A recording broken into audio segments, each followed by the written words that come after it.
உங்களுடைய லெக்ஸோட ஷேப் இந்த மாதிரி எக்ஸ் ஷேப்பில் இருந்துச்சு அப்படின்னா ஈஸியாக அதை வந்து சேஞ்ச் பண்ணிடலாம். இந்த ஃப்ளெக்சிபிலிட்டி ட்ரைனிங் செய்கிறது மூலமாக இந்த மாதிரி எக்ஸ் ஷேப்பில் இருக்கிற உங்கள் லெக் ஈஸியாக மாற்ற முடியும்.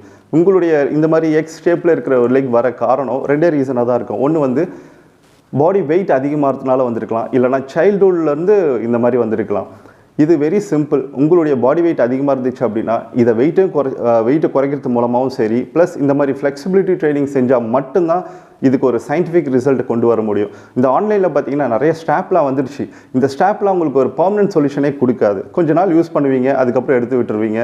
ஆனால் மறுபடியும் உங்களோட லெக்ஸோட போச்சர் மாறிடும். உங்களுக்கு ஒரு ஏஜ் ஒரு 20லேருந்து ஒரு 35க்குள்ளே இருந்துச்சு அப்படின்னா இந்த மாதிரி ஃப்ளெக்சிபிலிட்டி ட்ரைனிங், இந்த உணவு பழக்கத்தில் ஒரு சின்ன மாற்றம் இதெல்லாம் நீங்கள் பண்ணிவிட்டு ஈஸியாக உங்களால் அந்த எக்ஸ் ஷேப்பில் இருக்கிற உங்கள் லெக்ஸோட போச்சரை ஈஸியாக மாற்றிடலாம். ஏஜ் அதிகமாக உங்களுக்கு நிறைய ப்ரெஷர் கொடுக்குற மாதிரி ஆகிடும். அதே மாதிரி உங்களுடைய பாடி வெயிட் வந்து நீங்கள் குறைக்கல அப்படின்னா இந்த எக்ஸ் ஷேப்பில் இருக்கிற